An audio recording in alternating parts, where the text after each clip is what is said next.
Selamat pagi anak-anak. Selamat pagi, Ibu. Isi kabarnya hari ini? Luar biasa. Sudah pada makan belum? Sudah, Bu. Oh, ada yang belum ya. Kenapa belum makan? Iya, Bu. Mereka nggak ada duit, Bu.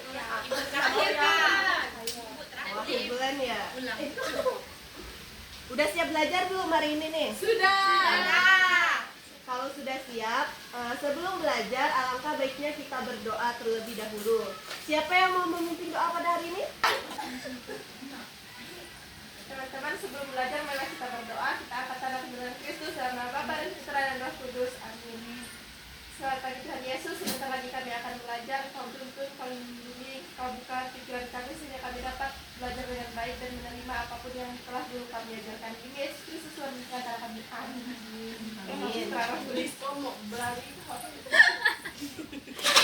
Anak sebelumnya udah pada kenal ibu belum? Belum. Ya udah. Perkenalkan, nama ibu Diana Natalia. Kalian bisa panggil ibu Diana. Hai Diana. Baik, di sini ibu akan absen terlebih dahulu. Tiara Cecilia Finisiola, Hadir, Bu. Piana, hadir ibu. Angela, Hadir, Bu. baik, sepertinya hadir semua ya. Ya bu. Di sini kalian sudah tahu belum apa materi yang akan kita pelajari hari ini? Tahu? Apa? Sebutkan. Kebebasan anak-anak. Betul sekali. Sebelumnya kalian udah tahu belum apa itu kebebasan anak-anak Allah? Belum tahu. Bebas bertindak, Bu. Betul sekali. Tepuk tangan untuk Putri.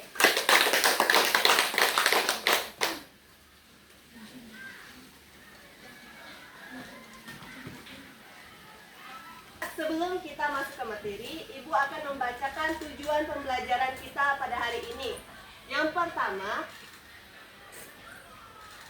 peserta dapat memahami kebebasan sebagai anugerah Allah.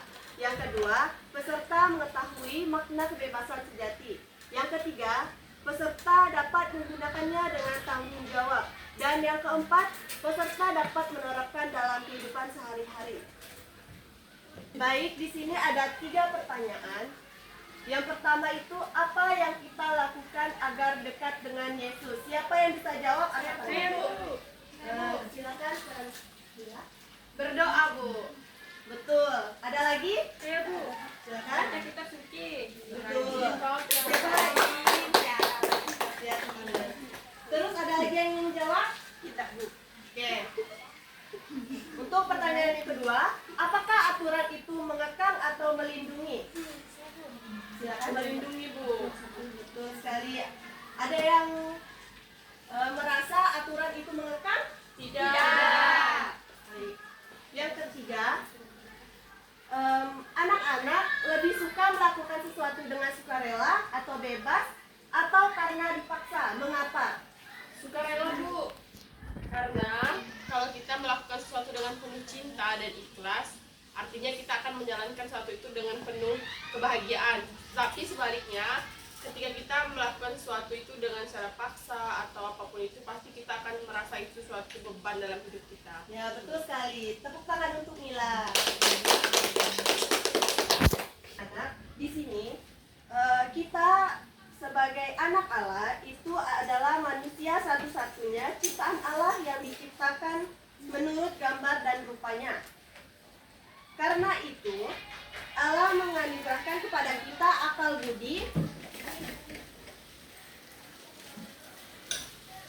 kehendak dan kebebasan sejak kita masih di dalam kandungan. Kebebasan ini adalah hak istimewa yang tidak dimiliki oleh makhluk lain, seperti hewan dan tumbuhan. Kita tidak hidup dalam paksaan, tetapi diberi kebebasan untuk menentukan sikap, memilih perbuatan, dan menentukan jalan hidup kita sendiri. Namun anak-anak, yang harus kita ingat adalah kebebasan yang diberikan Allah itu bukan berarti bebas tanpa batas. Cara kita menggunakan kebebasan inilah yang akan menunjukkan seberapa baik hubungan kita dengan Yesus dan seberapa kita menghargai orang-orang di sekitar kita. Jadi, kebebasan yang sejati itu justru akan membuat hidup kita makin bahagia, berkenan kepada Tuhan dan damai bersama sesama. Dan hari ini kita tidak menonton video, tetapi kita akan membaca cerita di layar ini. Dan siapa yang ingin membacakan cerita tersebut? Saya, Bu. Silakan pada Endri. Cerita ini yaitu mengenai rambu-rambu lalu lintas. Pada suatu hari, Minggu sore, Andi dan ayahnya pergi berkeliling kota naik sepeda. Di sepanjang jalan, mereka melihat banyak rambu lalu lintas. Ada rambu berhenti, rambu batas kecepatan, rambu dilarang belok, dan rambu penyeberangan jalan. Saat sampai di perempatan jalan, Andi bertanya, "Yah, kenapa sih ada banyak rambu dan aturan ini? Rasanya jadi tidak bebas ya, mau bergerak dibatasi terus." Ayah Andi tersenyum dan menjawab, "Coba lihat nak, di jalan ini banyak kendaraan. Kalau tidak ada rambu dan aturan, semua orang akan berjalan seenaknya sendiri. Bisa bertabrakan, berbahaya, dan justru kita jadi tidak aman dan tidak nyaman." Mendengar penjelasan ayahnya, Andi mengangguk mengerti. Ia sadar ternyata rambu itu bukan untuk melarang kebebasannya, tetapi supaya dia dan semua orang bisa bergerak dengan aman, bebas dari bahaya, dan saling menghargai satu sama lain. Baik. Terima kasih. Tepuk tangan untuk Endri.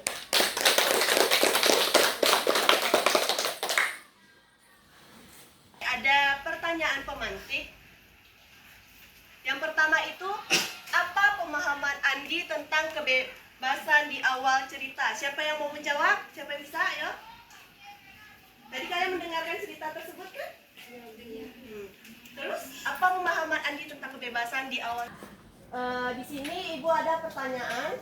Yang pertama itu, apa pemahaman Andi tentang kebebasan di awal cerita? Siapa yang ingin menjawab? Silakan. Andi itu berpandangan bahwa bebas itu artinya bebas sebebasnya gitu. Kalau ibaratnya tadi kan mereka lewat rambu lalu lintas, nah dia merasa di situ tuh tidak ada kebebasan. Jadi menurut dia tuh ketika ada peraturan berarti dia tidak bebas. Jadi dia Terima kasih kepada Mila. Pertanyaan kedua, menurut kalian apa makna sebenarnya dari rambu atau dari piano itu sebenarnya tidak untuk mengekang atau tidak memberikan kebebasan untuk Viana, tetapi untuk melindungi diri Viana dari hal-hal yang tidak diinginkan. Seperti yang kita tahu kan, banyak tuh kejadian seperti pelecehan, iya kan, betul kan? Betul. Atau enggak diculik, jadi dirampok juga. Bacaan kitab suci, ada yang ingin membacakannya?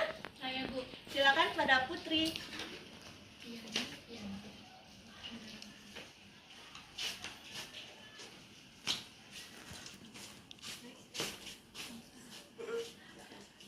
Kebebasan yang diberikan bukanlah kesempatan untuk memuaskan hawa, nafsu, atau dosa, melainkan panggilan untuk melayani seorang akan yang lain dalam kasih. Baik, terima kasih kepada Putri. Tepuk tangan untuk Putri. Galatia bab 5 ayat 13 ini menegaskan bahwa kebebasan yang diberikan itu bukanlah kesempatan untuk memuaskan hawa nafsu dosa. Seperti misalnya kita diberi kebebasan, kita melakukan kebebasan tersebut seenaknya. Tuhan sudah memberi kita 10 perintah Allah. Dan kita 10 perintah Allah untuk dipatuhi. Berarti di salah satu perintah Allah itu Ibu sebutkan salah satu contohnya itu jangan mencuri. Berarti kita tidak boleh mencuri. Anak-anak, di Galatia bab 5 ayat 13 ini menegaskan kebebasan yang diberikan bukanlah kesempatan untuk memuaskan hawa nafsu dosa, melainkan panggilan untuk melayani seorang yang akan yang lain dalam kasih. Jadi kita hidup di dunia ini Kebebasan bukan untuk melakukan dosa, tetapi untuk melayani sesama.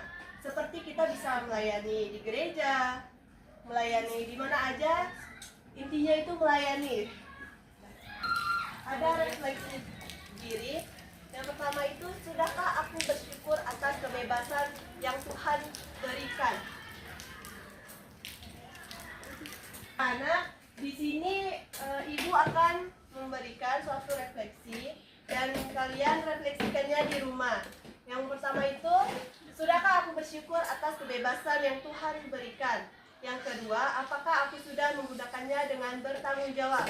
Yang ketiga, sudahkah aku menjaga hubungan baik dengan Yesus dan teman-teman? Itu kalian refleksikan sendiri di rumah masing-masing. Ya Bu. Ibu minta kalian refleksikan ini di rumah masing-masing. Anak-anak, di sini kita ada tugas kelompok, tapi dikerjakan di rumah ya. Iya, Bu. Yang pertama, silakan dicatat ya anak-anak. Baik, Bu. Yang pertama itu, mengapa kebebasan disebut anugerah istimewa dari Allah? Yang kedua, jelaskan arti bebas dari dan bebas untuk. Udah, Bu. Yang ketiga, berikan 2 contoh menggunakan kebebasan dengan baik di rumah dan di sekolah. Udah, Bu. Ibu akan bagikan kelompoknya dari Angel sampai Dinda. Udah lah ya. Dari Angel sampai Dara itu kelompok pertama. Dari Viana sampai Andrea kelompok kedua. Dari penghujung pembelajaran, di sini ada kesimpulan. Kebebasan adalah anugerah terindah dan hak asasi manusia yang diberikan Allah sejak lahir. Sebagai anak-anak Allah, kita dimerdekakan oleh Yesus Kristus dari belenggu dosa, sehingga kita memiliki kebebasan sejati. Kebebasan sejati memiliki 2 makna penting, yaitu kebebasan dari dosa, ketakutan dan keinginan buruk, serta bebas untuk berbuat baik, mengasihi Allah dan mengasihi sesama. Sama seperti rambu lalu lintas, ajaran Tuhan dan peraturan yang ada bukan untuk mengekang, melainkan melindungi kebebasan kita. Kebebasan bukan berarti boleh berbuat apa saja sesuka hati, melainkan hak yang harus disertai dengan tanggung jawab. Cara kita menggunakan kebebasan menunjukkan seberapa baik hubungan kita dengan Yesus dan sesama. Jika digunakan dengan benar, kebebasan. Sekian dari pembelajaran pada hari ini. Terima kasih. Terima kasih dan sampai jumpa. Sampai ketemu. Karena pembelajaran kita sudah selesai, alangkah baiknya kita menutup dengan berdoa. Siapa yang ingin menutupnya dengan doa? Dara, Bu. Sinta, silakan. Rambut.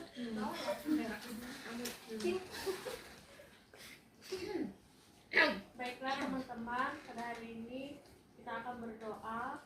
Kita angkat tanda kemenangan Kristus dalam nama Bapa dan Putra dan Roh Kudus. Amin. Kemuliaan kepada Bapa dan Putra dan Roh Kudus, Seperti pada permulaan, sekarang, dan segala abad. Amin. Dalam nama Bapa dan Putra dan Roh Kudus. Amin. Terima kasih, Bu Sinta. Iya.